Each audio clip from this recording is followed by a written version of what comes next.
What's up, YouTube? It's Eric, a Lions fan. Thanks for clicking on this video. It's about 8:15 in the morning here on a Saturday. It's not my weekend ramble like I usually do. I'm going to talk about a little bit about the Lions today. I'm going to talk about why Stafford should sign with the Lions, and not really the other way around. Because I think that Matthew Stafford, as a Detroit Lion, he's been the best quarterback that we've had. Let's not get that wrong. I think he's been a damn good quarterback for us. Just that he hasn't had the complemented pieces around. And with a couple of other things that I'm going to get into here, it's at the end of the day, I think he's actually going to re-sign with the Lions, but he very well may not. But we're just going to have to wait and see how the season plays out for us, and we'll go from there. But guys, I'm going to go ahead and dig right into this. I went on, I believe it was, goodness, now I can't even remember where I got the article from. It was an article from one of the big papers, like the Free Press, Detroit News, Grand Rapids Press. I can't really remember. I'll go ahead and I'll find it, and I'll put it down in the comments here. But anyway, Matthew Stafford, to me, has been one of the best quarterbacks that I've seen. He's in his 8th season now. He's made over $110 million, just a hair over $110 million per the article that I used. And I've got coffee going on here. So he's really in no position to really need any more cash. I think he's set for life and I got to imagine that he's pretty good with money, and especially with that sum of money, because you really haven't heard of anything going wrong or bad with Stafford. So unless they've kind of kept it hush hush, but I got to imagine the man has a good head on his shoulders, so he wouldn't really have to worry about money at all. But it's the complemented pieces about the Detroit Lions football organization, where I think Matthew Stafford could say, you know what, guys, thanks but no thanks. I'm going to go hit the open market and try to be with a Super Bowl contender. And he may take less money because of that. Really, the Detroit Lions right now, to me, and now I have a biased view on the Lions because I'm a Detroit Lions fan. I think the line is getting much, much better. To me, they got a young core of kids there. Tomlinson probably is going to, unless he gets his head together and really shows some football insight on how to block on the line and not let defenders get right past him, I think Detroit's going to be good there. You got Glasgow, you've got Swanson. Goodness, who else do you got? You got, and there's a couple of other people that are just right now I'm not thinking about. But that whole offensive line is young.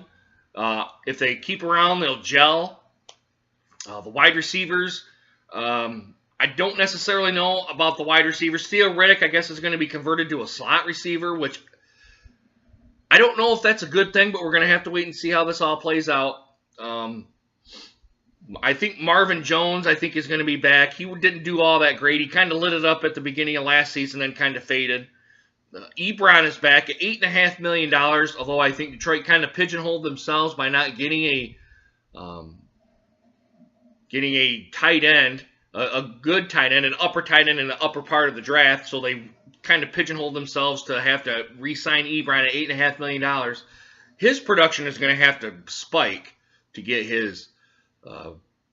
that kind of money. So I believe all the pieces are there, and Abdullah's got to come out. Abdullah and Zenner have to kind of keep their production up. Abdullah's coming back from an injury, but hopefully he'll be ready to go and break some tackles and go for a couple of gains. Plus, the defensive side has got to do their part too. They've invested in the secondary quite a bit. They've got some young guys there that are probably going to not do well at first, but hopefully they have a quick learning curve. From what I've read from the draft analysis from the guys that they've got, they should be okay, but you never know. But you just never know how Stafford is really how he's going to take this, because the man doesn't need the money, number one. He can hold out. He can hold out on for the extension. He can say, hit the open market, and he'll get a boatload of money either way.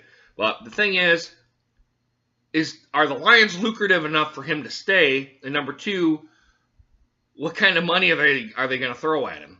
And also, number three, if he does bolt, where's he going to go? I don't really know of any other team right now that needs a quarterback. Probably you could make a case for Washington. He could go to Washington and kick Kirk Cousins out. I don't necessarily know if he's going to want to go to, although that team's in disarray. I don't necessarily know if you want to go to Cleveland. That is another place that's in kind of disarray right now. The management don't know what they're doing over there. You could go to Miami. Miami might be a good place to go.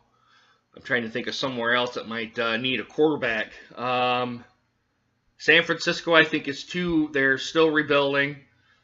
You could go to Seattle, and you could say to Wilson, get out of here. But there's a bunch of different scenarios that can play out. If Detroit doesn't do well this season, if they don't make the playoffs, if they end up like 5-11, 6-10, I think he's out. I think he's going to say thanks, but no thanks. I'm going to go try and hit the open market. But Detroit is probably still going to try to lucrate him with big money to try to bring him back. $25-30 million is probably not going to be out of the question for this type of contract, with probably a bunch of guaranteed money up front too. So we're right now, Detroit Lions fans are not used to seeing this kind of money thrown in a quarterback before, because we never had a quarterback, to me, in my own personal opinion, as good as how he is. I mean, I can't even really think of the last quarterback that was this good. Maybe, I guess you could make a case for Rodney Peete, but again, he was nowhere near the level of Stafford was. And then you're going way back to Bobby Lane, which that was before my time. I don't even know how good or bad Bobby Lane was. So, I think in the end, he's going to stick. I think in the end, he's going to stick around. It's just a matter of what's the payout going to be, and can Detroit pay the other folks, so the other parts of the team. So, but guys, and I'm sure there's going to be, as the season goes along, or as his contract goes on, it's going to be restructured so they can get more money, all that sort of stuff. So, I don't know, guys. We're going to have to wait and see how this all plays out. I think he's doing the right thing right now by just kind of just leaving stuff, not in a rush to sign, see how the season's going to play out. It's probably his best bet, and then probably make his decision when the season's over with. But guys, let me know what you guys think. Put it down in the comments. Let me know what you guys think. Should Stafford stay? Should Stafford go? What do you guys think Stafford's going to get for a contract? I would probably not be surprised if it's near $100 million, or if it's over $100 million. I would not be surprised.